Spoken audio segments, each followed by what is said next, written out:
Am I too gainsy? That is the standard way of checking gains. Like a foghorn. Oh. Hey, that worked. It works. Not too gainsy. He likes it. Oh my god. We're in Coosaw Farms today. Coosaw is the name of the ranch, and it's Secret Mountain Farms. Oh shit! I believe I could have that. Wow. I could have that backwards, but my dad just started an Instagram for the Coosaw Farms. Coosaw Farms. He takes fabulous pictures. He really does, and his captions are very nice and very, very calming, kind of. It's just nice woodsy shots. I'm gonna abuse the fact that we have people listening right now, and I'm going to say, hey, we're going to have a Coosaw Farms Instagram down in the show notes for you to check out. I'm not going to lie to you, though. I can't not hear Coosaw and not think of Weesna from SpongeBob. What episode was that? Because now I'm just thinking the one where he has to live life like Gary. Was it the one? Actually, was it the movie? Because she had the horses, and he was like trying to talk to the seahorses. It was the seahorse when he got attached to the seahorse, and at the very end, he's get out of here! Can't you see I don't want you anymore? Yeah, little Harry and the Hendersons. What time? We're in the morning time. Yeah, well, it's 11, so we're in the early morning time. No, and we're here at my parents' place in the old Winsboro of the Tejas. For a weekend of crafting. Yes, we're prepping for our upcoming live show. Shit live show. It's a Freudian slip. Y'all get ready. Just letting y'all know what you're in for. She's just saying the truth. I was going to say live show. For our live show, which we will also have a booth at. Both. Where we will be selling some handcrafted, witchy blessed. We're going to put everything we've got into these items. A lot of it, yeah. And such a witch is going to be assisting. Yes. On this magical little farm. She'll be kind of overseeing what we think. She's providing a lot of the oils and herbs and things. And it's a good time. I'm ready for it. We're going to have some cool shit. We'll have some okay shit. Yeah, that's true. Some good 5 out of 10 shit. I'm actually really excited about it. I think we've crafted some things that we've put thought into what we're making. For sure. And we have items that we've curated to be a little more specific towards our own personal we have things there that we're both going to work on, but I think we each have a couple items that we're putting our own practice into. Yeah. Which is very, very cool. So if you want to check that out, it is going to be at the Armadillo L Works. Thank you. Information for that will be down in the show notes. We're excited to bring you our very first ad. Yeah. It's someone you may have heard of. Yes. Someone we know and love. Know and love. And speaking of crafting people who, and granted, this one is way better than us. This is beyond crafting. This is artisanal mastery. But we are bringing to you our very first ad. And this one is for the always incredible Clever Kim's Curios. Oh boy. So Clever Kim loves the Witch Bitch Amateur Hour. Clever Kim's Curios makes jewelry as unique as those drawn to it. I'm wearing one necklace right now. Fuck yeah. Featured on shows such as Charmed, The Orville, and The Vampire Diaries. Can you believe it? No. I mean, I can. Yeah. But I see for those photos and I'm like, whoa. Wow. This worn art is not just drawn from nature, but features the power and beauty of nature itself. Holy hell. And that's right, it is worn art. Using ethically sourced bones and stones. Inspired by magic and the moon. Clever Kim's Curios resonate with innate energy and grace. Find a perfect piece of jewelry to harmonize with your inner witch. Check out cleverkimscurios.com. You can find her on Instagram at cleverkimscurios. Followers of the Witch Bitch Amateur Hour, you ready for this? Can take 10% off of their order with the code WitchyBitches. That's WITCHYBITCHES. 10%. That's no small discount. That's a good discount. So check her out, y'all. She's not only a friend of the show and endlessly good to us. The pieces that she makes are completely out of this world. She's not lying about the ethically sourced things or anything like that. She takes that very seriously. Yes. She's a BAMF. Yeah. She's an actual powerhouse who I do not know how she operates. I don't either. On this earth. I don't know. I don't know either. It's incredible. So y'all give her a looking. Yes. And if you would like to see, the items in a worn manner, check out almost any photo we've ever posted. Yeah, there's many. And we will have a piece of Clever Kim on. So fantastic. What are we talking about today? So I am coming at you today. I'm coming at everybody today. I am continuing on the runes here. Nice. Yeah. I love a good rune. I love a good rune. This one's been yelling at me lately. So it's one of those to where, and people who work with tarot and runes, every now and again you just have a card or a rune that just shouts at you until you give it some acknowledge love. it. Yeah, and acknowledge it and be like, fine, I get it. This one's been doing it for me for about a few months now, and I'm talking about Tiwaz. Oh, what visually? An arrow pointing upwards. Nice. Oh, very easy. Yeah. Sometimes they're hard to describe. Yeah. That one was not. Yeah, it's a very powerful meaning. I think it will resonate with a lot of people, both individually and globally. Oh. Yeah. It's a very philosophical little segment. I'm gonna be doing a lot of talking, interpreting. We're going to be doing a lot of talking. Well, doing one talk. Got a lot of talks. All right. What are you talking about? Tell me what it is you were talking about today. Well, that was, that made up for the fact that we haven't had one of those in a long time. Yeah. Since I am a kitschy bitch and a real cheese ball, I'm going to actually wrap my topic in with a very exciting announcement that we have for you guys. Yeah, man. We are releasing a brand new design for merch. Yep. So a while back, we've been saying this thing that's been caught on fire. It's been lit. It has been lit dope fam. And that is the bean phenomenon. And let me tell you, I could not love it anymore. I really could not love what's happening anymore. I don't even remember how it started. I don't want to remember how it started. It was beautiful bean footage. I want to pretend that it's been around forever. Yeah, it's been! Okay, so did you see the celebrations that happened when you finally pinned me? I know. Someone was like, I cheered. I literally yelled. Well, as I said in that over there on Facebook, I had to edit out the scream because I screamed like a primal maniac. It was from the pits of your soul. It was came straight from the diaphragm. One of our absolutely lovely coven members, Darcy P, came up with blessed beans. Which I always like to say, blessed beans. Blessed beans. And we contacted her and said, hey, can we steal this idea for merch? And she said, sure. So here we are, guys. Here we are. We are officially offering the blessed beans design on our merch over at Teespring. We will have a link down in the show notes. It's super, super cute. I'm very, very excited to have a piece of themed merch. Oh my god. That's a little more targeted to like the podcast. Well, and should we talk about basically now welcoming everybody into the Fellowship of the Beans? Yeah, welcome back, Fellowship of the Beans. We're here, your Lord of the Beans. We are the Lord of the Beans. Together, you make the Lord of the Beans. 2 beans to rule them all. 2 beans to find them. Oh god. Listen, let's just do the entire book, start to finish. Okay, and just replace ring with beans? Yeah, of course. Great. And to this bean, he poured his cruelty and his malice. Okay, anyway, so in the vein of celebration, the new Blessed Beans merch, I'm going to be talking about Favomancy. Oh. Which is, aka, Bean Scrying. I love everything about what you just said to me.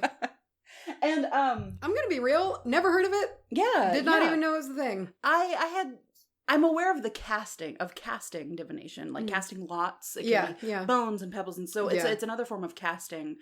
However, the more I looked into it, it has a really interesting kind of background, and the fact that it's still really alive and well and used like on a daily basis in some parts of the world. I'm going to kind of tell you how to do it. Since we're not a visual format, it's a little bit hard to describe. So it might feel, and I hope it doesn't, I think I was pretty clear about it. It might feel like I'm reading you the instructions of a new board game you've never played. Great. You know how you just kind of like, okay. However, I'm going to have a nice little PDF download for you guys. Oh, that's excellent. For the mat and everything. And it's just something, the whole time I was reading about it, I was like, whoa. You know, it makes a lot of sense too. Like legumes, lentils, beans, typically very accessible. Even some of the poorest places in the world, you know, rice and beans. There's at least something like that, some sort of legume or something, you know, that you can utilize. Go for some red beans and rice. Red beans and rice is one of my lifebloods. Let me text my mom and tell her to get some red beans and rice. That sounds so delicious. Some good Cajun red beans and rice. Some spicy ass. Man. You know who's got a good red beans and rice? And come at me. Popeyes? Popeyes chicken. I tried it Hunter, I'd only tried Popeyes for the first time at your house the other day. And that's Hunter was always like, dude, you got to try the red beans and rice. Oh, yeah. He was like, it's a surprise. Yeah. But it's the tits. Take the red beans and rice. Take a biscuit. Mop it all up in there. Go to heaven. Yeah. Just go right to heaven. I think I go first today. Yeah, you do. I do. Yeah, you do. You do. I have that. I was seeing if there was any other little notes. Then I'm going to hop right on in. I think you should. I'm going to... Wait. Before you hop right in. Oh. What do we say? I completely blanked on what we normally say. We have a Patreon shout out. But before we go any further... This episode is dedicated to Kazlara. Oh. Kazlara, which is their D&D character. Oh, yeah. Which I could not be more excited about it. I love it. Which also brings me to Hold Me Closer, Kazlara. Oh, great. I really petered out at the end. All right. Now let's talk about Tiwaz. Oh. So we're in my dad's office right now, and Macy's a little chill. She's a little chilly, and she's wearing a sweater, but it also kind of looks like a business suit. So like the way does it? Well, no, I don't have my glasses on, so I really can only see blocks and colors. So I just see like long sleeves, and it's gray, and you're like sitting in an office chair. Yeah. And you kind of put your arm up on it a second ago. Very interesting, most interesting man in the world style. Yes. And I feel like I'm in trouble. I feel like I'm about to get fired. When I have you cornered, too. I am in the corner. And I have an immediate problem with authority figures. So I'm a little on edge. Well, luckily, you're sitting taller than me today, so at least there's that. Well, I have a long torso. Well, we both have a long torso. I think you're in a taller chair. I mean, that's... I like... Your mom can distress a chair, man. My mom can take something and turn it into other things in a way that I'm actually... She's a literal alchemist. I'm salty that I did not inherit this. Because I have this really bad tendency to just look at something and take it at face value. Yeah. And be like, yeah. She can look at something and be like, I can make that into a car. And it'll happen. Let's talk about it. We're going to talk about Tiwaz. We're going to talk about the arrow rune. So, what is Tiwaz? It's a dangerous new drug. Is it really? I don't know. So, it's the rune of balance and justice ruled from a higher rationality. Oh. The rune of sacrifice of the individual for the well-being of the whole. Oh. And that was from runesecrets.com, which I do like. It's a great little site for quick rune reference. So Tiwaz gets its name from the god of law and justice, Tyr, Tyr, Tyr. We got a little bit of lore for you. I love lore. So Tyr had one hand because he sacrificed it to trick Fenrir into being chained. Fenrir being the giant wolf. So here's the story about that. Let's talk about it.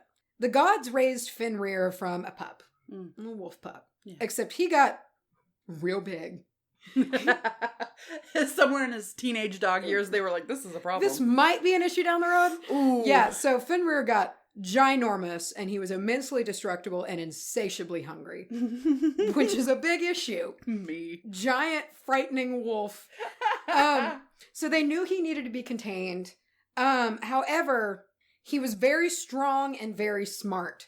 So the gods commissioned the best metallurgy and like the smiths there were, the dark elves, to make a lead or a chain that he could not break. Okay. So in the meantime... Little elvish magic. Yeah. And so in the meantime, they were like, all right, Fenrir, let's just like... They almost made a game out of him breaking chains. They'd like put one and he'd break it. You know, it was like... Yeah. And so then one day... Yeah, train him to do that. Yeah. Sure. Well, they did it to like make him, from what I could gather, like cocky about it, you know. And so then they... The gods love to put people in their place. They do. And so they then bring out this chain made, and it's as thin as a ribbon. And it's very delicate and thin. So he's looking at it like... Pfft. Yeah. But he's also very smart, and he's like... Trick. Y'all fucking with me right Trick. now? So he says, the only way I'm going to let y'all put this on me is if one of y'all volunteers to put one of your hands in my mouth when you do it. And nobody wanted to do that except for Tyr. Tyr said, okay. He stepped forward and he put his hand in Fenrir's mouth. They slipped the lead over Fenrir's head. He immediately knew he was fucked and he ripped Tyr's hand off from the wrist. I mean, kind of smart. It is. But, you know, you can hear that and there's a tremendous amount of symbolism in that, you know. Fenrir represents this just force of chaos and destruction and just wild, uncontrolled energy situations, anything like that. And how good and noble deeds of sacrifice, deeds that are frightening, however you know that they're good, that's what it takes to stop chaos and evil. And that's kind of the core concept of Tiwaz. Okay. Because of this, Tiwaz was a very prominent rune for warriors. If you think about it, it makes a lot of sense. You know, basically you're fighting this battle for the greater good. You're sacrificing your well-being, you know, for the gods and the greater good in your land and whatnot. So they would put it on their shields and things like that. It's been discovered on artifacts involving battle, carved in, things like that. It was a big one for that. A lot of them would, like behind their shields, say like a prayer or a chant to Tyr before battle and things like that. Because it's also, again, it's the rune of justice, a fair scale, balanced scales. Your chance is as good as anybody else's, you know? And so tapping into Tyr before battle was always kind of a good thing, you know? Hey, help me out. I know you're looking out for the other guys, but if you could look out for me too, and we'll see how the chips fall. Who prayed to you more? So a lot of this rune involves structure, discipline, duty. Really all traits that fall under Tyr as well, you know.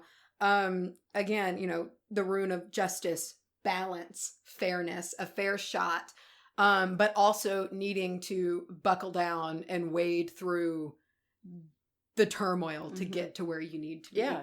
So it's the symbol of the arrow makes a lot of sense. There's a couple of different things. One, it kind of people, you know, of course, the North Star used to be very valuable to people. You would follow the North Star, point north, go north. But also it's the path of the arrow. You know, it's straight and narrow. Oh. This unrelenting path forward. And that's your charge to make while standing in the face of chaos. Oh. You know, so, I mean, you kind of can go back to the legend and where it comes from. You know, Tyr knew he was going to lose his hand. Yeah. But they all knew. He was the only one who was like, if I don't do this, he's going to keep ruining the world. Yeah. You know, and that's really kind of the message to this. It's like, this may be difficult. This may be hard. This may suck. But the other side is so much better. I'm also thinking scales. Yeah, that's the balancing of the scales. It's justice oriented, kind of fair shot. That look. It's like the same. Oh, and they hang down on either side. Yeah, absolutely. Kind of like a Lady Justice kind of thing. Yeah. It is not always an easy rune to heed when you see it. You know? Confronting. It is confronting. And it's, but I'm going to talk a little bit later. I don't know where I put it in my notes, but it's in here somewhere. It's an exciting rune to get. I don't want people to be like, oh, fuck, when Tyr shows up, or Tiwaz. Similar to Yura. Yeah. A little bit, because when Yura shows up, you're like, oh god, this is a lot of work. A long crawl. Yeah. Yeah, well, and Yura and Tiwaz are kind of similar to me in ways. Tiwaz is a bit more, because, Yira is the process of long, slow change. Tiwaz to me is, you're hunkering down for some hard fucking work now, and that can of course be interpreted differently, but that's how it always kind of feels to me when I work with it. It is one of those where when it pops up, you're like, okay, so this is just wonderful. Hard work, discipline, planning, sacrifice, and maybe a little pain are coming. Yeah. And that's all things that, you do have to think about. It's very confronting. I think you said that earlier. It's very confronting rune. However, there is a goal or a resolution. And that's always very important. Tyr didn't shove his hand in Fenrir's mouth for kicks. Yeah. There was a reason for it. It'd be fun if I had one hand. If I just had one, I wonder what that's like. So whether it appears in the past, future, present, or really however you choose to do your spread and your reading, it does imply hard work and sacrifice, maybe even in tumultuous and turbulent times. I did a reading with a friend, and tears showed up. Oh, you. Hey, we break for an important delivery. Oh, how pretty. Dad. Oh my God, thank you. Oh, these are lovely. They look nice and thick. Enjoy. Oh, Thanks, Dad. Thank you, Coosaw Farms. Oh, that's delicious. All right, we had a quick break. Wow. My dad just brought us some delicious... Very well mixed Bloody Marys. Oh yeah. Shit. It feels so good on my tonsils. It's kind of burning them a little bit, but it feels great. Good. I am not a huge fan of Bloody Marys. Oh, dude. I'm not a huge fan of tomato and things. Like I was telling Macy earlier, every once in a blue moon, it sounds delicious. And today is one of those days. But if all Bloody Marys tasted like this, that, no, the man can craft a Bloody I'd be Mary. down. See, I'm all about the tomato. I will just put salt and pepper and just eat one like an apple. And it's delicious. Mom will do that. I love it. It's so wonderful. Yeah. A good summer grown fresh tomato. Yeah. Just eat it straight and just dab some salt and pepper on it. We've usually had tomatoes growing as I've grown up. We've usually had a tomato plant at some point. And that's what she'll take one. She'll pop it in the freezer for a little bit. Just enough to get nice and cold. Yeah. She'll take it, eat like an apple. Yeah. Throw salt on it. It's wonderful. And then fry up some nice fried green tomatoes. I'll fuck with a fried green tomato. Dude. I will fuck with that all day long. Dude. But I don't like to, like on burgers and things, I don't love a tomato. It's a texture thing. I feel like if you're not about the texture and the slime of a tomato, it might be a little invasive. Sugar slime. Sugar slime. Oh fuck, that's good. That is good. I mean, I gotta take one more sip. Hold on.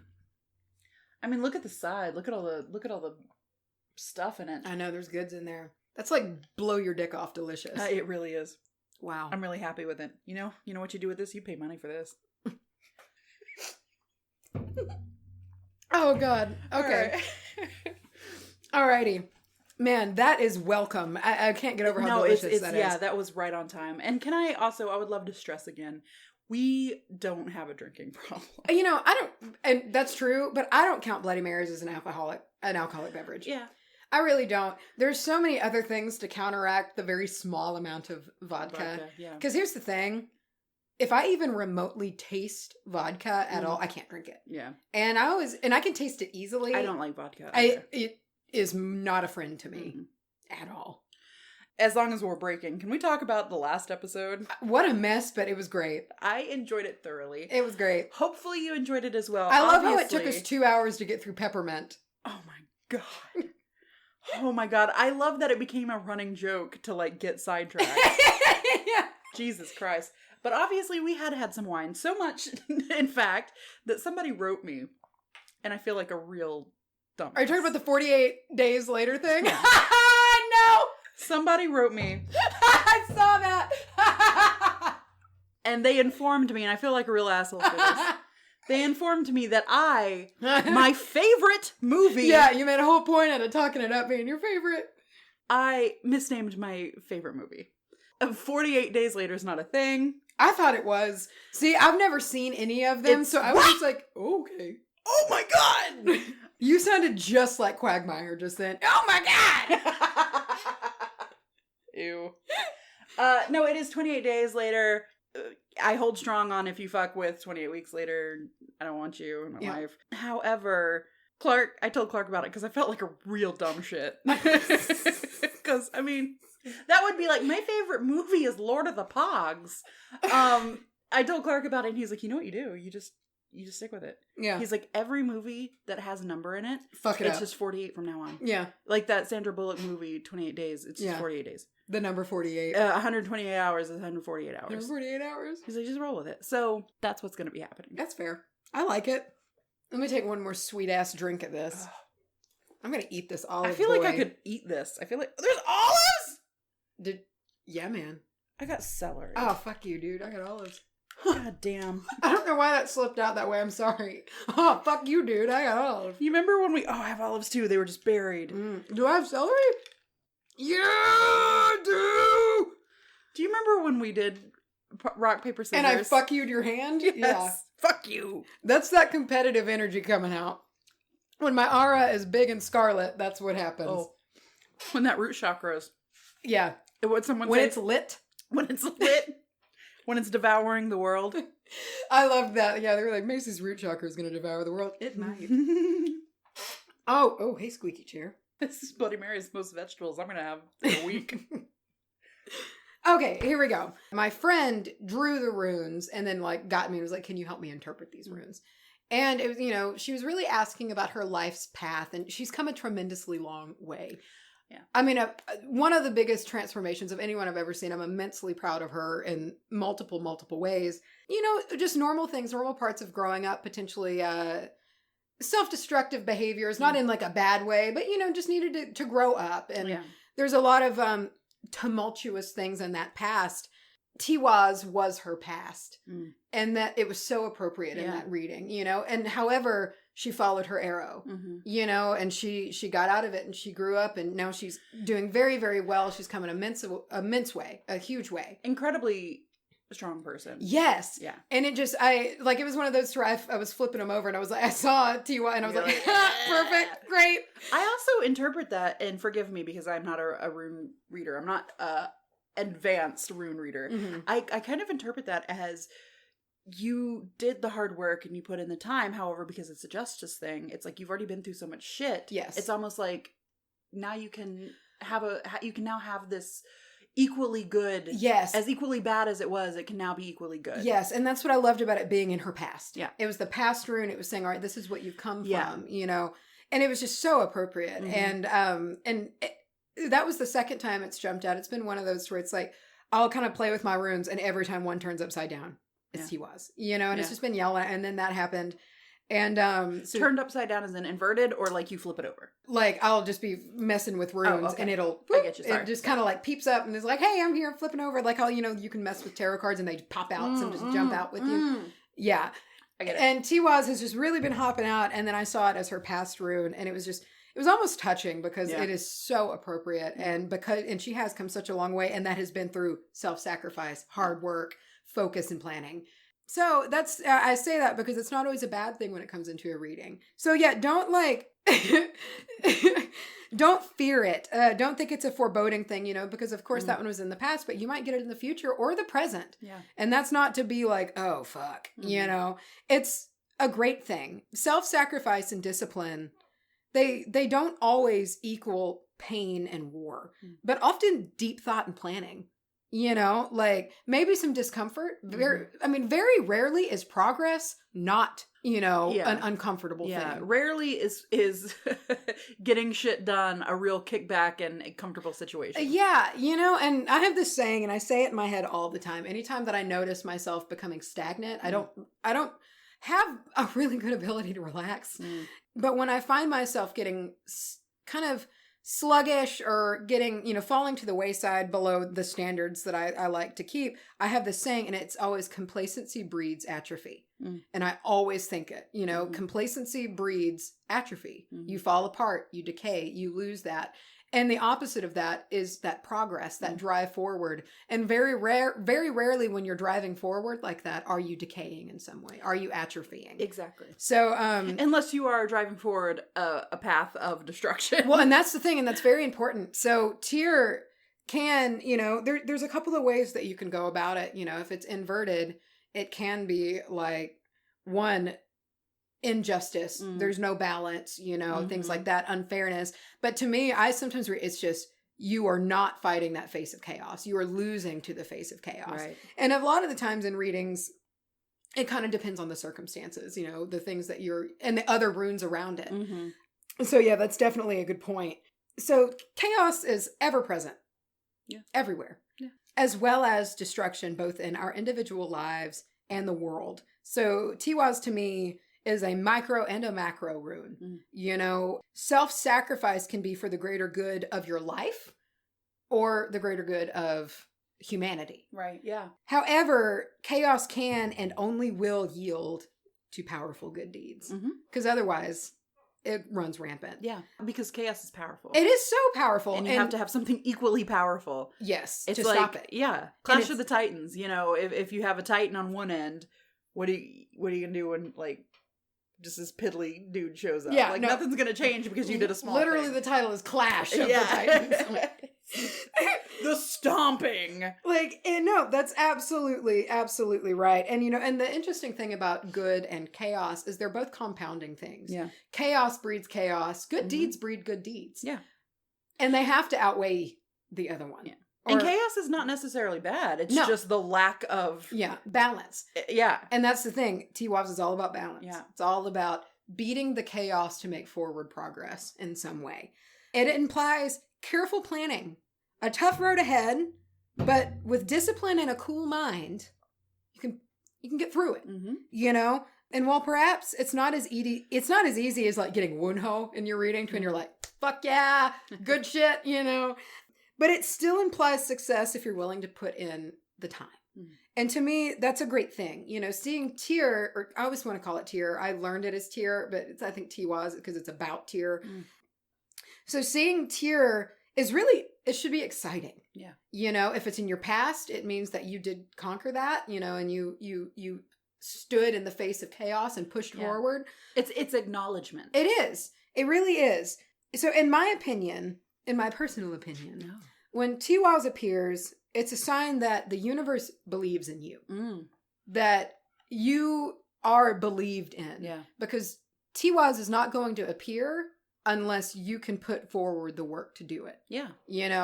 It depends on your mettle, essentially the mettle to beat Fenrir. Yeah. To conquer destruction. Yeah. It says that you are capable, powerful, and you're generous enough to shut up and listen. Yeah.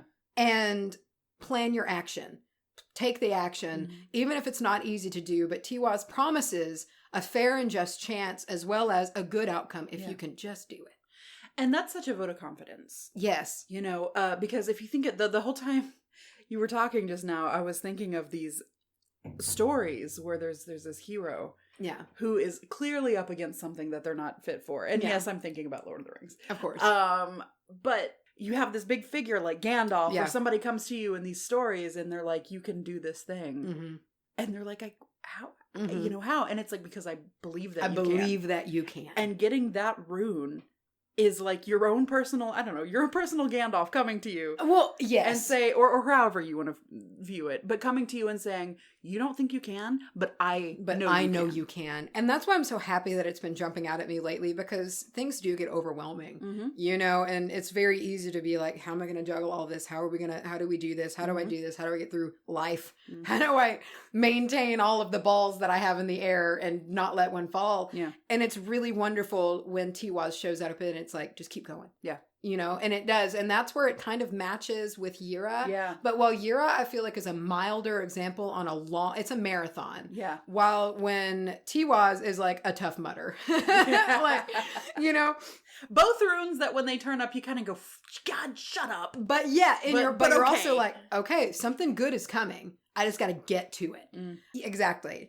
So Tiwaz is immensely relevant in today's world to me, And when you think about what's going on, there's so much hatred. Yeah. There's so much destruction. The beautiful planet we live on is being mutilated every single day.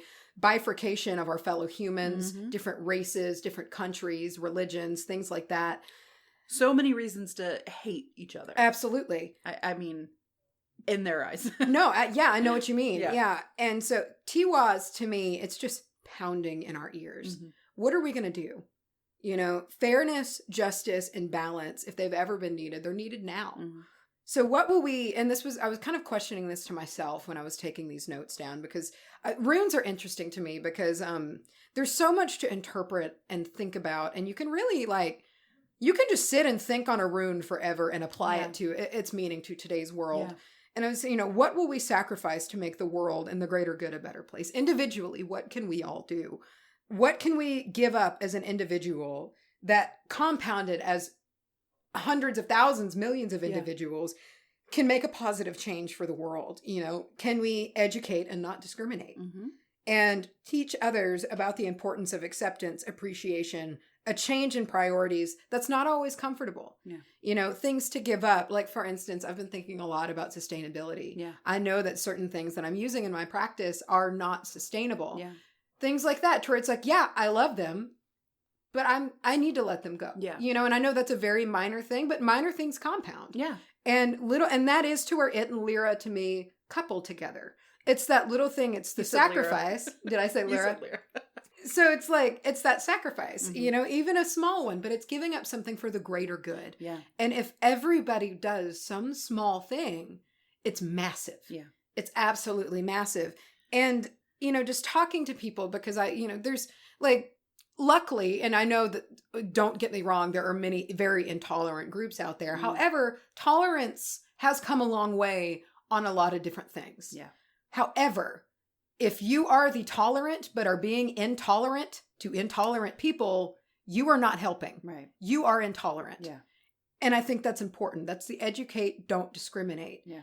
The world is not going to be changed with more intolerance. It's going to be changed with understanding. No one ever changed their mind by screaming at each other. Never. And about anything. I see that a lot. Yeah. I see that a lot in the tolerance movements. There are extremist people in it who are so intolerant to mm-hmm. not to people who don't immediately understand what's going on. Yeah.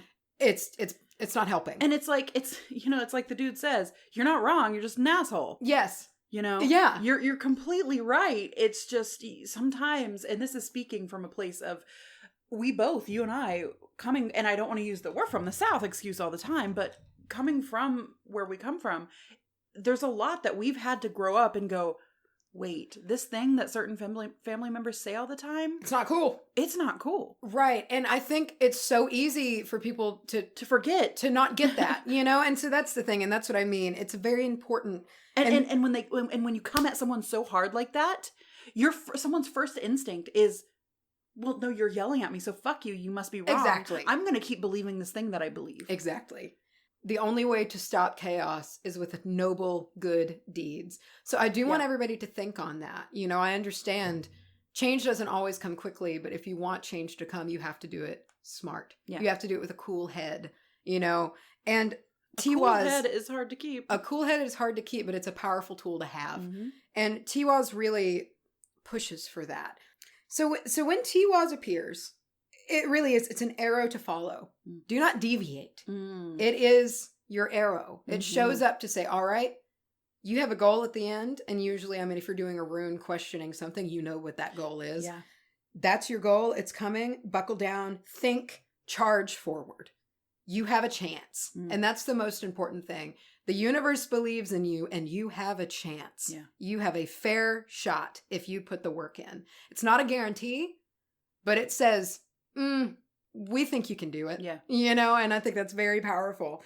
And do so with the understanding that what's on the other side of the chaos is a goal. Mm-hmm. It is a resolution. It is something worth fighting for. Samwise Gamgee's monologue. And it was very interesting. A girl worth fighting for.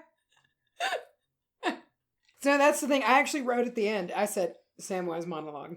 Because it is, it's like, to me, that monologue encompasses everything that Tiwaz is. Mm-hmm. It is the impossible journey. Yeah. The darkness falling to the light, the chaos falling to the good.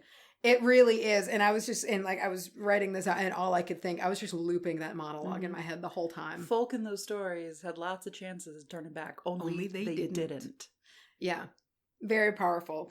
So that's my bit on Tiwaz. I got all of that from Rune Secrets as well as Runes for Transformation, a book by Kadrick Olson. Hope maybe everybody can draw from the energy of Tiwaz. If you have a big beast ahead of you, channel that energy a little bit, meditate on it, build your plan. Mm-hmm. It's very important. And hopefully you can just charge right through and follow your arrow. It's like that Casey Musgrave song that follow your arrow wherever it goes. I feel so old because I have no idea what any of those words were. Who is that? She's like a new age country singer. Oh. But she's a good one. Okay. But it's a song basically saying just do you and follow your arrow. Yeah. I'd burn some myrrh, but I know you think it's a stinky cheese. It's a foot.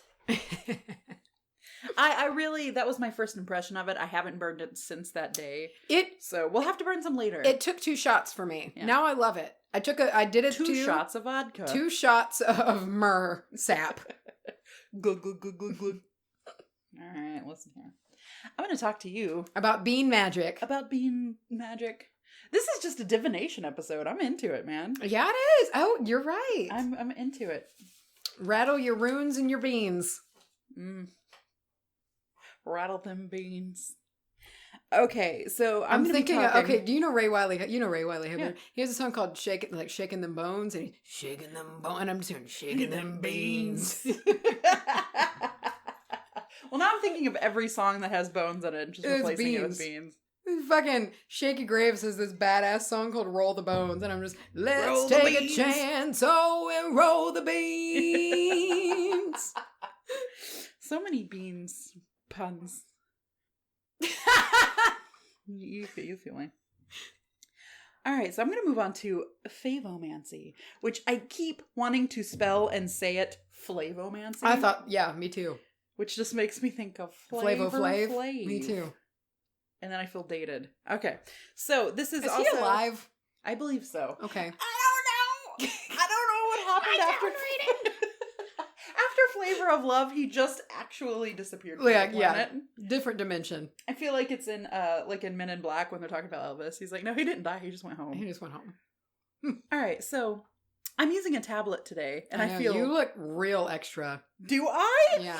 Ooh, I feel like an actual toad today. Thank you. I was gonna put on my black lipstick today because I was feeling the witchiness. Yeah. And I still might after this episode, and I kind of wish I would have. That's just a lot of work. I'm gonna be drinking a lot of beverages today, and I just beverage here. We've got a beverage here, and I just can't take it. I can't hack it. I will say that the NYX liquid swave is ass. Swave. The NYX lingerie, though, will stay all day long, and it will stay until you die, and it will stay until the worms eat your body. That's all I want in a lipstick. It really... NYX lingerie, if you put a little... I like it, but my problem with NYX lingerie is all the colors come in nude, and I hate... Not all of them. Not all of them. So there's a really good... There's a purple. That's my... I'm out.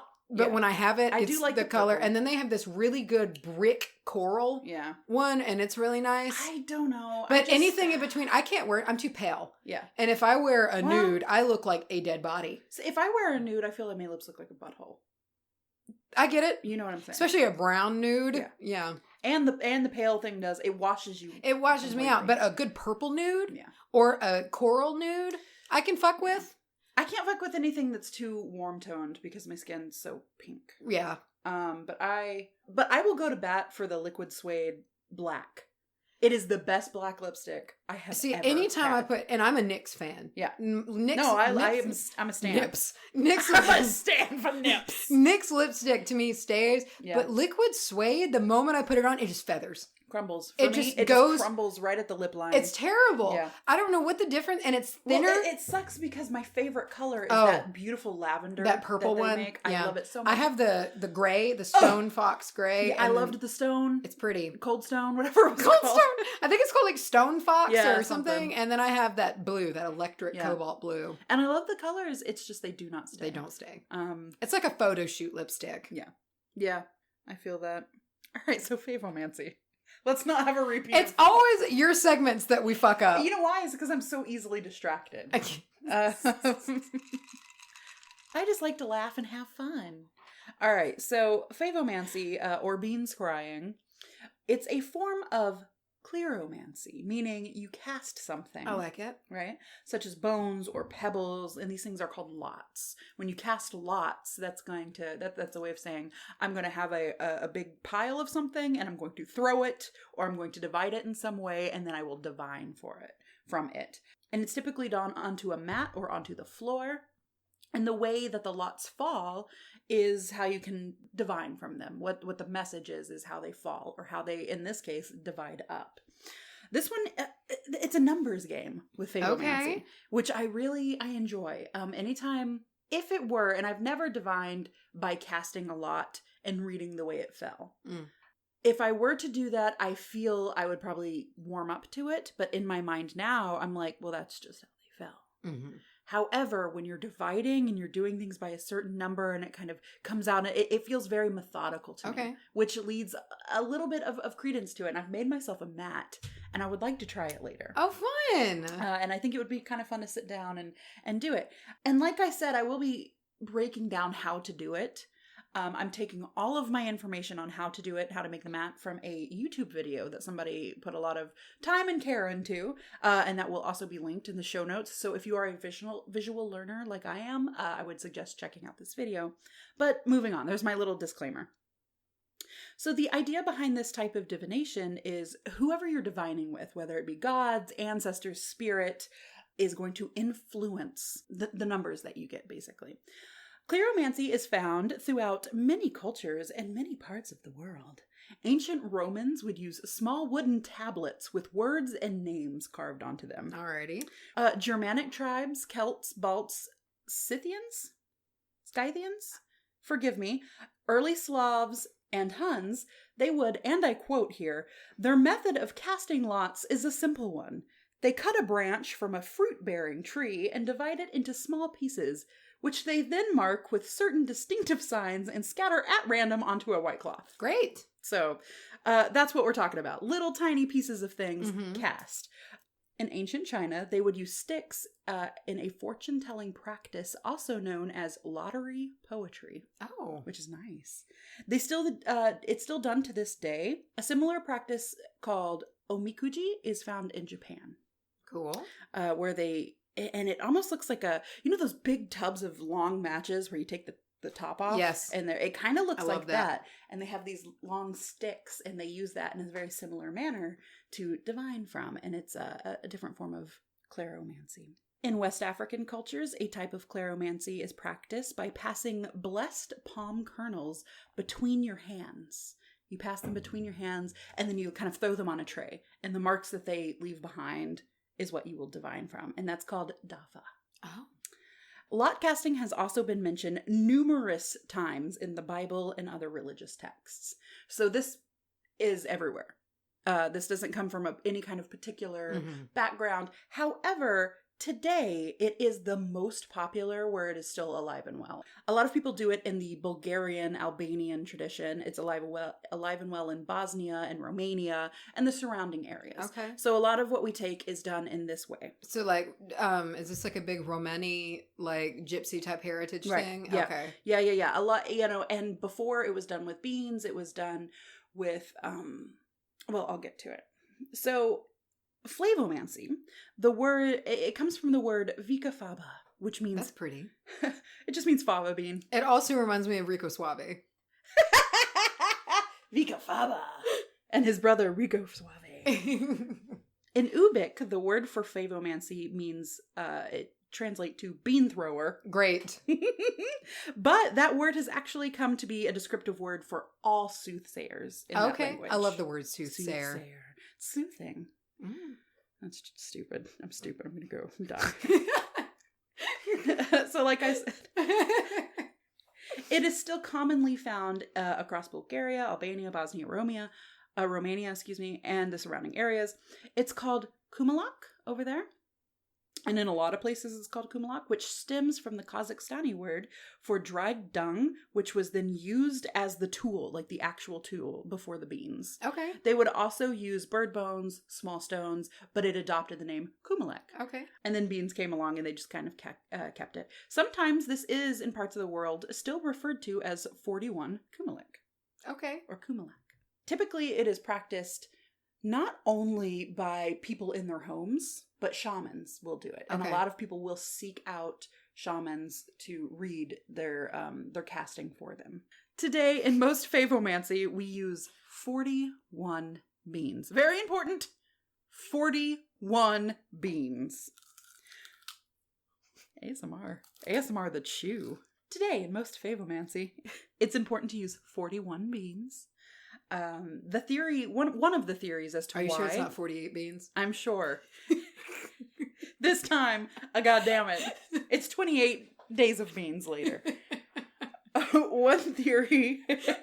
See, I feel like I would do that, but this is, like, kind of important. And I don't want to be, like... Just completely go against all culture and heritage and be like, it's 48 beans. What do you have for a joke? So you use 41 beans.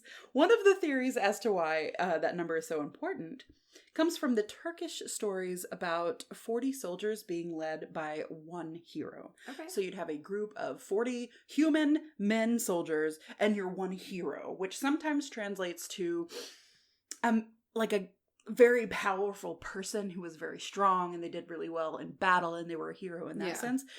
And sometimes it is a supernatural figure, a hero, much like, not quite a god, but somebody who was sent to lead the troops into victory. So like Achilles or something like exactly. that. Yeah.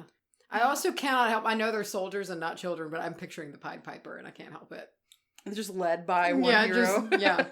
Dancing around all creepy. I'm thinking about the Pied Piper just leading 41 beans out of town. Little beans. Little 40 beans. Little wobbling beans. Just shaking about. Okay, so while no one seems to be sure of the origin, and this is just a tidbit that I found kind of funny, no one's sure where this actually came from because it's tied into so many things. The bean throwing? The bean throwing. Okay. So first of all, it's a type of claromancy, right? And they use beans because beans actually came over from the Americas to Bosnia and the surrounding areas, and they began to use beans because they were very affordable. And they last forever. And they kind of dry out and they don't go bad and all this. And they got to replace using bird bones and stones and things like that. So that's where that came from. We know that much. But the act of doing this, we don't know where it comes from because it's just one of those things that you can trace it back to something else. It's been evolving forever.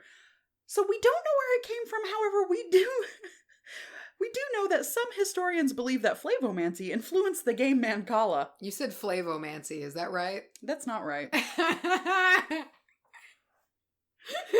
I'm going to keep doing it. Some historians believe that Favomancy influenced the game Mancala. Do you remember Mancala? Did you say the gay Mancala? Don't make me do that cowardly lion laugh. Ew. What did you say? The game. The game. The game Mancala. That's gay Mancala. You cannot say it. They influenced the game Mancala. That one guy who calls you a lot. He's like, hey, checking in. Oh my god. I'm still influenced by Favomancy. The game Mancala. Okay. Do you remember Mancala? I don't know if I do. It's that, you'd probably know if you saw it. It was like a wooden board. At least the popularized version was like this wooden board, and you open it up. It's with like all the holes in it? It's got little divots. I didn't know that was... It has another name. Glass beans. It has another name, because Hunter and me were talking about it. He knows how to play it. And what is its other name? God damn it.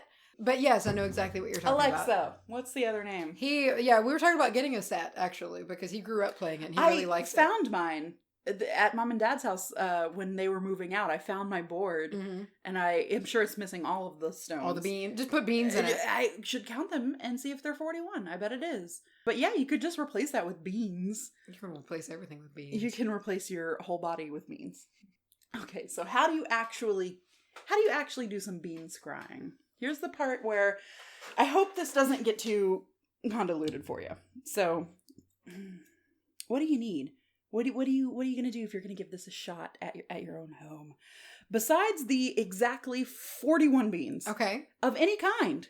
You could use some red beans and rice. See, I have a big old bag of New Orleans red kidney beans dried. Yeah. And I'm thinking, that's what I'm picturing. I'm using some big old kidney beans. Use like a big pot of wet beans.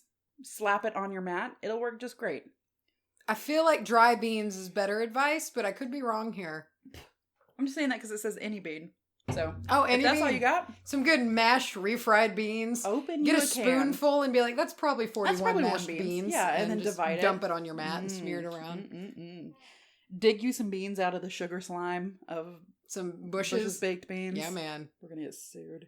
All right, so besides your 41 beans, you're going to need a mat. Now, you can use a regular sheet of paper that you just mark on with pen or marker. You can make one yourself. And it does not have to be fancy. However, finding a really well thought out example of what the mat meant and how to read it and how to divine was not easy. Okay. A lot of people who post videos and things, they're professional readers or shaman, and they're very fluid with their movements because they do it all the time. And they don't need this. Now, what I'm holding up is a chart I'm showing Macy, right? They don't need this mat because they know that if I put the beans here, this is what that spot means, so they can ditch the mat. So I'm going to actually make a mat. I'm going to see if I can't make one, and I'm going to post it in a PDF form over on our Facebook, free for download. So you guys, if you're interested in having print a mat, it out, print out this mat. Otherwise, I will lightly describe how to do it. Okay. How to make it, but anyway. So most of this information comes from Dmitry Korolev's video, and I have the link down in the show notes. And since we are not a visual format, this, like I said, it might be a little cloudy, so I'm just gonna dive in. I tried, you guys. I typed the whole damn thing out. I rewrote it probably 3 times. I reworked it into ways. I read it out loud to Clark. I did. Is this boring? I tried. You're getting at what I'm beating at. No, it's just, I just ended up with a headache. So here we go. So in general, your mat is going to be 3 columns and 3 rows. So columns go up and down, rows go horizontally. So 9 squares. 9 squares. Think a big hashtag or like a big tic-tac-toe board. Yeah. Right? The leftmost column is going to deal with problems or your obstacles, if any, depending on how the beans fall. The second or the middle column deals with matter of the head, heart, and returns. And the rightmost column deals with hand, expenses, and foot. So I'm going to go word by word, square by square, what that exactly means. So the head square, that means thoughts, your ideas, creative pursuits, talents, matters of your character, goals, things like that, things you can think of. That's the head. The hand is money matters and possession, usually referring to money in hand. Yeah. How much money you have on you or in your possession. Sometimes can kind of allude to how much money you will have in possession, but it's kind of targeted like that. Heart is obviously emotions, words, and love. Foot, or also called, and I love this, foot on a threshold. Oh. The foot on a threshold square means moving, travel, prophetic dreams, big news, whether it's coming or going. Expenses means matter of money. It's kind of self-explanatory, and it works with the other square called hand that also deals with money. And returns means how the other person, if other people or other situations or anything else is involved in your question, how easy they're going to be to talk to, or how easy or hard other people will make your goal for you. Generally works with the foot square. Let me get into that. Are you with me so far? Yeah. Okay, cool. So the squares can all work together. As in any form of divination. As you were talking about earlier, you can pull your 1 rune and get the meaning, or you can pull 3. And they all influence each other. What 1 rune, and in this case, what 1 bean could mean, can be totally changed by what is on the other squares. So keep that in mind. I'm also going to keep this a bit of a beginner's lesson. I'm going to keep it simple, a little more amateur, if you will. So here's how the process goes. You have your mat in front of you, and you have your pile of exactly 41 beans. 41 beans, no more, no less. No more, no less. Bush's baked, preferably. Gross. You're going to shuffle your beans around using both of your hands. Please stop. I can see you imagining baked beans. I'm sorry. Get that sugar slime just in the table. Sticky mess, man. Varnish your table with the juice of Bush's beans. Give it a nice caramelized look. Ants will love you. Doctors hate him. This one cool trick. Use this one cool trick to make ants love you. So you'll be shuffling your beans with both of your hands. It's important to keep both of your cans.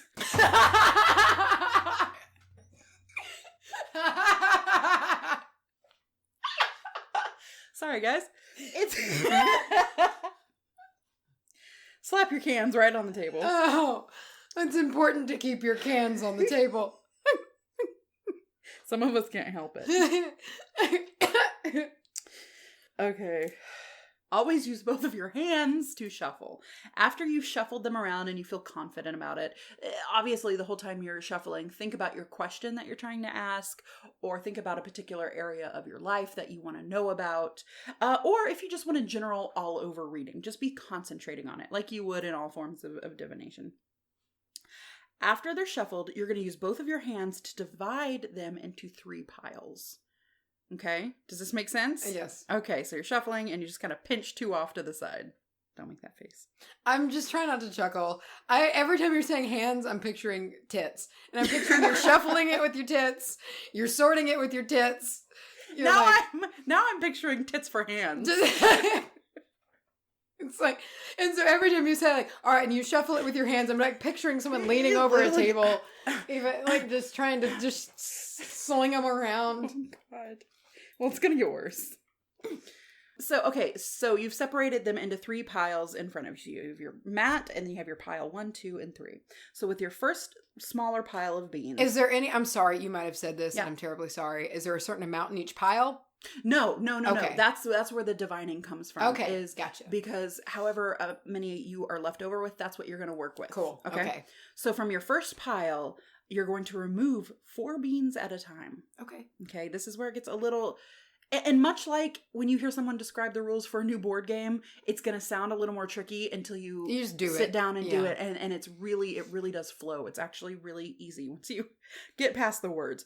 So with your first little smaller pile of beans, remove 4 beads at a time and set them to the side until it's reduced to 1 to 4 beans. Okay. So as an example, say you started with a pile of 10 beans. Like once you separated, your little smaller pile was 10 beans. You would remove 4, leaving 6. Since that number is still too large, it's not through 1 to 4, you would remove 4 more beans, leaving 2. Gotcha. And since that 2 is in the 1 to 4 range, you're going to take those 2 beans, and move it to the very first square. Okay. So that first square has 2 beans on it. Yeah. Okay? Now you move to your second pile of beans. Same thing. 4 out at a time until you're down to 1 to 4 beans. And then you're going to put it on the second square. Now, when I say second square, I'm working in rows. So I'm working across. So your second row. Yes. It's typically going to be the head square. No, not second row. Your second square in the first row. Second square, first row. Gotcha. Yeah. Okay. Typically where the head's going to go. Same with the last pile. Take the 4 out until you get to those last 1 to 4 and put it on the third square of the first row. That's usually the hand, where the hand goes. So that's the first row done. Okay? Mm-hmm. So remember all the beans you plucked out by 4 and you set aside? Bring them back in front of you, shuffle them, re-separate into 3 categories, just like you did. Mm-hmm. We're basically repeating this process again. Your first pile, remove 4 until you're down to 1 to 4 beans. Put it on the first square of the second row. Mm-hmm. Okay, that's a problem square. Do it again, and that will go onto the heart square, and do it again for the third pile. That'll be the expenses square. That makes sense. You with me? Yeah. Cool, okay. I was feeling like this was going to sound a little more intense.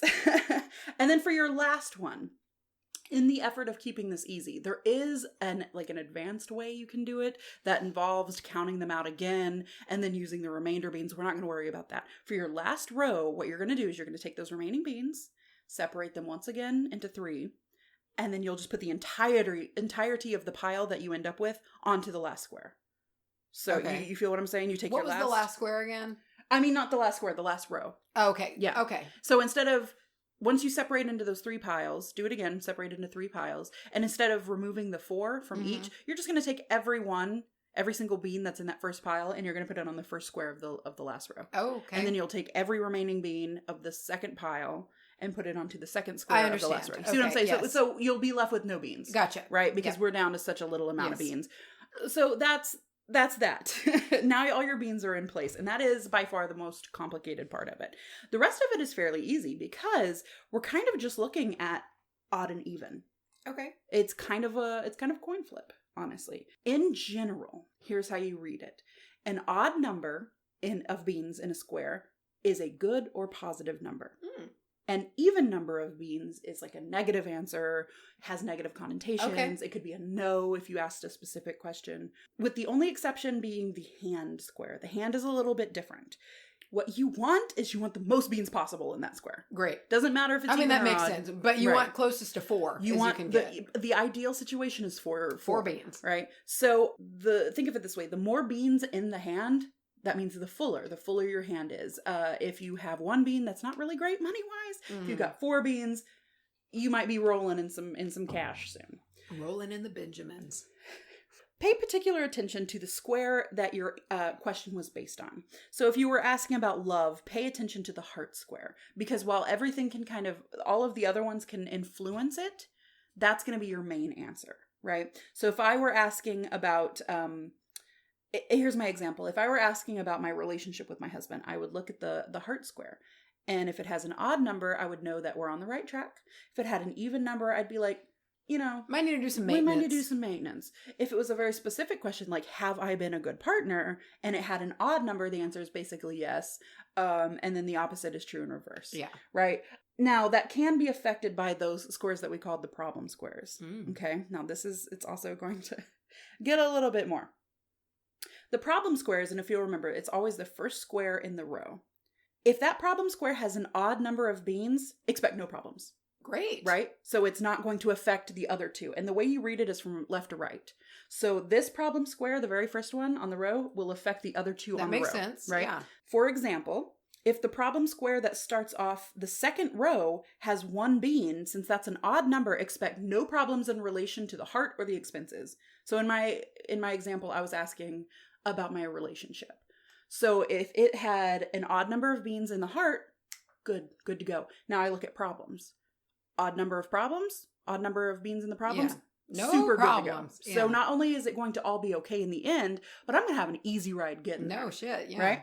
So now let's say I had a good result for the heart. No problems. However, there is problems. There's 2 beans, an even number, 2 or 4 beans in the problem square that's associated with the heart. That means everything's going to be okay in the end, but you need to work through some shit. It's like Tiwaz. Exactly. Exactly. Now, and then if you get an even number of beans in the heart and you get an even number of beans in the problem area, God help you. Because not only is it like not looking so great, but you're going to have a rough time getting there. So the ideal situation, and I would like to kind of sum up how to read the chart with this. To sum up, and here's a long story short, you want the ideal situation. And here's what the perfect throw would look like. An odd number on every single square except the square of the hand, when you would want 4. Okay? That makes sense. So that means every single square has an odd number, which means I'm fine. Except for 4 beans in the hand. 4 beans in the hand which means cash. Cash money. And also your problem squares, they have an odd number as well. So that's also saying no problems. Gotcha. Smooth roads ahead. Cool. Right? So you're kind of looking at the problem squares like, how's my journey going to be? And then you're looking at the heart or the hand or whatever and saying, what will my outcome be? And you can read it in that way. So that's that's a basic rundown on how to cast the beans. You can really get as intricate as you want. And there are some schools of thought out there that are like, this means this and that means that, you know what I mean? Much as there is. But think of the first time you pulled a tarot card or an oracle card or a rune, you didn't do a 15 card spread. No. You pulled 1 card. Yeah. And that's kind of how... And you immediately pull up your phone or crack a book and are like, and what do you mean? And that's what's cool about this form of divination is there's nothing that you need to go along with it. So if you are flying under the radar, all you need to do is kind of remember what these positions mean. Or just get a piece of notebook paper and a pencil and draw it out real quick. Throw it away. Grab a handful of beans from the kitchen. You don't need anything. And that's what's important about this kind of thing is I know in certain parts of the world, in certain histories, they would cast lots and they didn't want to get caught. Yeah. You know, I'm thinking certain dark parts of American Southern history. Yeah. Where people were very into divining and speaking with their God, even if it is the Christian God. Yeah. Because again, this is referenced in the Bible. However, if someone sees you doing this, it's not going to look great. It's witchcraft or the devil. Exactly. And something that is cheap. You know, if you want to divine, but God damn it, you can't afford that pendulum. You can't afford that card deck. And you can't afford those runes. Which is understandable because all of those things are super expensive. Yeah. A sack of beans is what, like $1? $1. Yeah. So anyway, with that bean talk. With that being said. God damn it. I think we should read the beans that have been cast our way. Okay. Did you cast beans? I just meant a beautiful bean footage. Oh. That was vague. I know. I worked on it though, okay? I even wrote it down. All right, Mace, this one is yours. Just hanging out. It's a review, and it's titled Just Hanging Out. I like that you clarified. Yeah. Realized I just dived on in there. just hanging out. So this was written by I Love Jacob Noble. I do too. Honestly. I don't know who it is. But I love him. Sorry if that's like your partner. We love him. We love him. Every time I'm in the car and listen to these ladies, I feel like I'm just hanging out with friends. Hey. We always love to hear that. I know. I said I don't. It sounds like I don't. Please take that out. I'm not gonna. I said I do. It just sounded. It just came out as I don't. I get it. God, now I'm the asshole. I mean, it's usually me, so it's kind of refreshing. If you are experienced or new, you will learn something and definitely be entertained. Mm-hmm. Be prepared to have people stare at you when you're driving because you will crack up. Their laughs are contagious. Guffaw? Yeah, are cackling, snorts, and screams. And that's my favorite. So many people leave reviews about, like, screaming. Yeah. We just scream, which we do. Which we understand that doesn't sound too pleasant, but look. It's us. If you've ever done audio editing, it's really hard to take a scream down. Because you can take it down to near zero and it's still really loud. It's still loud. Charlie, we have a live show. We do. When is it? It is October 13th. It is coming up at Pagan Pop Up in Denton, Texas. More information will be in our show notes. We will also have that available for you on our Facebook page and on our website. You can advertise with us. Why would you want to? You can advertise with us if you want. Get it if you don't. Yeah. At advertisecast.com/The Witch Bitch Amateur Hour. We have a few different options there for ad slots. Sure. And again, because we're super exclusive, we do only choose people that we feel represents the witchy community. Yep. So things that Charlie and me would use, or we think other people in the Fellowship of the Beans would use. Yes. And we want to highlight those people because there's a tremendous amount of stupidly talented people out there, and we want to talk about you guys. Yes, we do. So hit us up. And we're super professional, big time podcasters now. So we have to have ads. Yeah. I guess. My whole life is justifying that. I guess at the end sums up everything. I guess. Where can you find? Hey, listen. Hey, you, ma'am, where sir, can we? What would you like? Yeah. Where can we? Where do you buy merch? Where can you buy the Blessed Bean merch? Get in hot on this hot, fresh pot of beans. Soupy bean merch. Goddamn. Get you some sugary, slimy merch, guaranteed to be covered in slime. You open it up, and it's just fermented bean slime. It's just... no beans, even. We'll just send you the sauce. All sprouted beans. Gross. Caked in sugar slime. Nasty. If you're interested in that, if you're into that. Or if you'd even like to check it out, we think the design is hella cute. Simple and cute. So, and also it's one of those, if you know kind of things. Oh, yeah. If you see someone out there wearing a Blessed Beans shirt, you can be immediately best friends. Oh, yeah, you can go high five. Blessed Beans! Do a good chest bump. Have an entire conversation of words that no one would understand, but listeners of the show. You can do that over at our website, which is wbahpodcast.com. Link to the merch will be up at the top. Up at the top. We have an email. One email. And y'all, let's talk about this email. We are currently, and I know we said this before, but we really are. We're chugging along and getting caught back up. So if you sent us an email, I'm shitting you not, even back in like June, we're getting to it. Yeah. We're buckling down. We have our lives together. Yes. Finally. Yeah. And we're getting there. So don't hate us. We're rocking and rolling. And I mean, there's a little to be said with the amount we are getting a lot of emails, which we are so beyond grateful for. Yeah. And you don't even understand how much that blows our minds. However, it does make it harder to respond in a timely fashion. It does. And if we could put out a humble request, if y'all want to contact us, do it through the email, because if you do it on social media platforms, we're probably going to miss it. They fall into message requests a lot. Yeah. If y'all haven't noticed, we're mediocre at best at maintaining our social media accounts. So at least we're on brand. Yeah, exactly. So email is the best bet to reach us. Yes. If you haven't heard back from us, it's honestly probably because we very recently figured out about messaging requests, and that's a whole thing. There has been moments before where it's like, what is this second inbox that I've never seen before? Full of 80 messages. Oh, shit. Yeah. So shoot us an email, and you can do that at wbahpodcast@gmail.com. Charlye, tell me where you can go have a chat with where's Jim at nowadays? Well, Jim, when he's not slumming it around, picking up people's babies and hiding them. Not hopping trains across the country. He took such a turn. Trying on pants at stores with no underwear and then putting them right back on the rack. On a hot summer day. Joey doing lunges.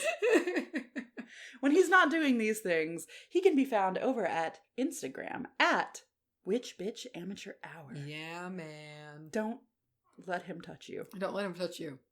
Don't.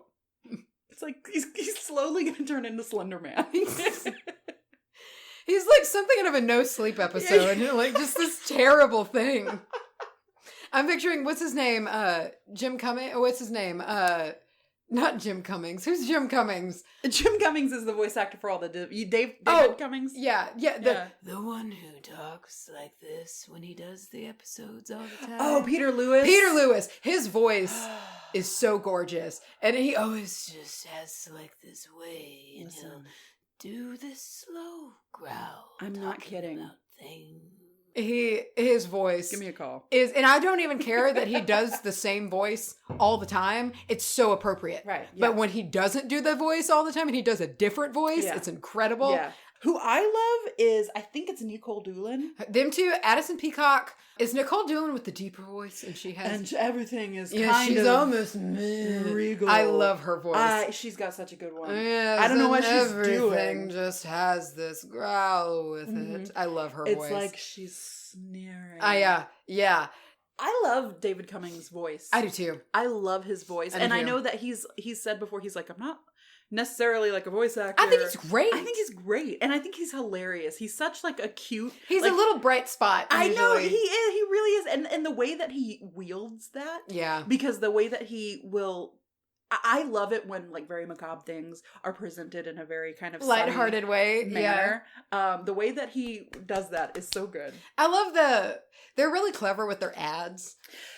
I love it. Like the one where they're like, why are these chains so tight, David? And he's just like, I serve you the best gruel in all of the country.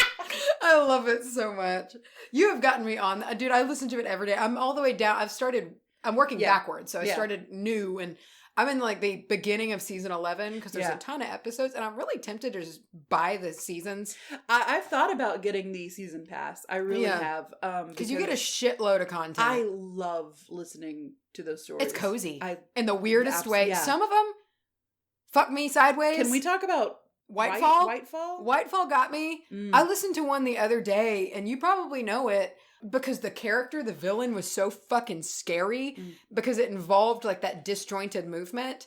But they go to like Guatemala and Maximo the god, and he like teeters her, and like at one point she's hiding behind a car, and he like looks. I was just sitting there like, I was at work by myself. Well, it was excellent. Stories like that also really scare me when stories that take someone who you're supposed to know very well. Oh yeah, and they're not trustworthy, and they're not at all. who you think they were. Really fuck me up. They do, yeah. Because he was so sweet. Nice. Yeah. It was just, let's go to Mexico. He's a fucking pianist.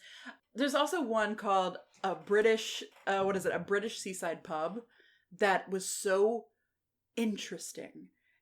I think I listened to that one. Which one is that one? It's a pub. It's a girl who works at a pub, and she's just like a normal person. But like more than half of the patrons who come in are fae or supernatural entities of some form. I might know. I've seen that title. I just might not, because I always real big. I read the titles on them, and before I listen to them, like I'll just read all the season 11 stories because I get excited. But I've seen that title, so I think it's coming. Yeah, I think it's coming up, and I'm excited about it. Yeah, it's not too far back, and they've done it twice. I think they did like a revamped version of it, and I haven't heard this. There's like a second part to it. It's not scary so much as it is interesting. Just interesting. And those are some of the best ones where they're not really alarming, but they're like fantastical. Yeah. I love it. Really creative. Listen to No Sleep Podcast, you guys. Yeah. If you haven't heard, there's this tiny, unknown, nobody knows about it, subtle, petite podcast out there. We need to go to like one of their cons and go. Oh my God. Shake their hand. Can you imagine? It'd be better than shaking Jim's hand. It would be so much better than shaking. But you shake Jim's hand, you're not sure if you're going to get it back. He's Fenrir. Just fucking take your hand off. The No Sleep Podcast liked one of our tweets one time, and I almost died. Did they really? Yeah, they did. Neat. I know Laura retweeted us one time, and that was a big fucking deal. Aaron Mankey's cute little face. I'm Aaron Mankey. And this is Lore. He's cute. We have a Twitter. Charlie, what is it? We have one Twitter where we one tweet at bitch hour. Do we ever tweet? Do we do anything on that? We usually retweet Corey, who is who's the best cheerleader. I swear to God, every episode that comes out, Corey puts out this fantastic, really well thought out, wonderful hashtagged tweet, and I retweet it because we couldn't say it better ourselves. Yeah. So great. If you want to catch Corey's tweets, go over to Bitch Hour. We have a Facebook. Yeah. You can find it at Witch Amateur Hour, or just search the Witch Bitch Amateur Hour, and you can join the coven. I'm not great at it. We have a Patreon. We sure do. If you want to support the podcast, and we will end the show telling y'all a little bit of a snippet of some really exciting shit. Oh boy. Are we talking what I think we're talking? We're talking about what you think we're talking. No. And if you want to support the podcast, you can do so at patreon.com/WBAH podcast.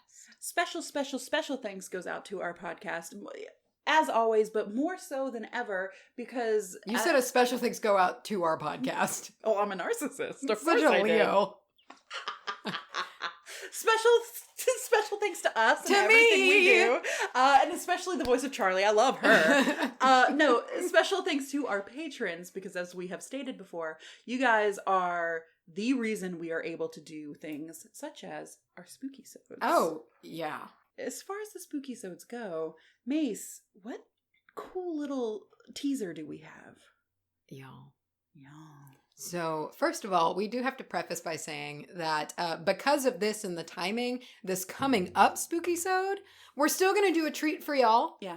But it's not going to be off location as much as the last one was. However, it will be a mini off location. Yeah, we're doing a little bit, but it's not like we're staying in a place. However, the following spooky-sode, which I believe we might do like what we did last year, to where it wasn't really 5 episodes, but we kind of broke it off and just did it on Halloween. I think this would be the perfect Halloween episode. We grabbed one of the last 3 rooms. Once in a lifetime opportunity. Yes. We grabbed one of the last 3 rooms and one of the most famous haunted locations in the world. Not even the last 3 rooms. We booked on the last 3 dates that they have for the next 2 years. That's right. Yeah, no, dates. That's exactly right. We were able to grab one of the last openings whatsoever for the next 2 years at one of the most haunted locations. Everybody that you know has covered it, and it's finally open to the public. You know who's been there? Zach Bagans. He's been there. Everybody who's anybody has been there. Rooster Teeth did a thing there. Did they really? Yeah, it's wonderful. It's a crazy place. We might be one of the first podcasts ever that has had a part in this. We cannot wait. It is a legendary place. It's back open to the public after not being open to the public for a very long time, which you know what renovations mean, you guys. Yeah. So new people coming in and out. So we're bringing you a treat. We still can't believe that we get this opportunity. It was by chance that we even got it. Absolutely. I believe meant to be that we even got it. I think it absolutely was, because the date that it falls on that we get to go do this was a perfect date. Yep. Also, not for nothing, the news of them reopening this place had been out for 2 days. And it's already booked up for 2 years. It's already booked up for 2 years. And we just happened to find it. After we booked, there were, that when you book someplace that says so many people are already looking at this, it was like 5 people are looking at this right now. Yeah. In one of the last rooms. Yeah. Like openings, not even just I guarantee you it's not available anymore. No. And so we're very, very excited about it. We feel very fortunate about it. Of course, that goes out to you Patreon supporters who have let us do it. So be looking out for that. We have a very special Halloween episode for you. We might be dropping a few little more hints in there as it gets a little bit closer. And, as always, feel free to guess. Oh, yeah. Feel free to speculate over on our Facebook page. Yeah. If you do guess it, we are no way in hell gonna confirm or deny. No. We do usually give our Patreon supporters a little bit of a wink, wink, nudge, nudge on things. So we might drop y'all a couple extra little lines on what's going on in our lives and things like that. And if you are a Patreon supporter and we decide to do kind of spill the beans over there, let's keep this very clandestine. Yep. A secret club. But we got goods coming for y'all. Oh, yeah. We just want y'all to know it. And there's another exciting thing in the works that goes hand in hand. It will be the accompaniment episode to our new series that we're doing on experiences. The most recent one we did was the Aura photos. Mm-hmm. Upcoming, pretty soon will be one on Reiki and Reiki Very healing. Excited about. We will have a little bit of a sister episode to go along with this. Get hyped, because you skeptics out there are going to dig it. Get hyped for the hot boys. More on that later. There'll be some hot takes. Hot takes with the hot boys. Charlie, we have a P.O. box. What is it? It is, first of all, the cutest goddamn P.O. box there ever was. It really is. I need to slap some googly eyes on it. Oh, and take a picture? How sweet. I know. What a pointless thing to do. You're in the post office and you just see one little box in the sea of others with little googly eyes on it. And they're like, take that off. She came again today. It is P.O. Box 865. That was 865 if you couldn't tell. Canton, Texas 75103. That's the one. That's the one. I think I'm going to have your wonderful sweetheart dad mix me another one of these. Craft another one? Beautiful Bloody Marys. Well, we're about to go craft. We're going to craft. We're going to craft for our booth today. And quickly, before we adjourn. Let's adjourn. Before we do that, I wanted to say the funniest thing. I cracked up so hard last night. My mother was sitting at the table and we're talking about what can we do? What scent can we use for this? And what can we do? And I just kind of offhandedly said, do you have any lavender oil? And she looked at me for a couple of seconds and she just goes, a fucking course. Yeah. But like in a really offended manner. Yeah. That is such a her thing to do. She went today, we were setting up and she had like an armload of brown glass bottles. She was like, I got more oils. It's like, of course you do. So we're going to go out there to that magistry, that magical land of oils and herbs, and we're going to go craft some witch. Oh, yeah. Yeah. Oh, yeah. So if y'all come out to the booth on October 13th, we'll be there. We'll be there with our handmade goods. Wares. Our wares. Because you'd has wares if you have coin. All right, boys. We good? We good. We done? We done. Let's go get a blood mare. Good blood mare.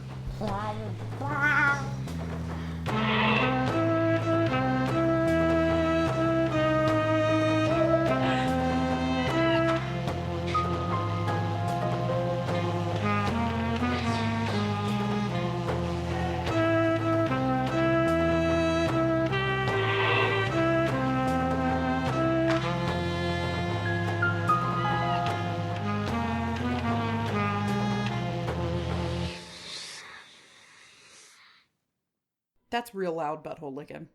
All right. So today, with no context, that makes no sense. That should go at the end of the episode. That's real loud butthole licking.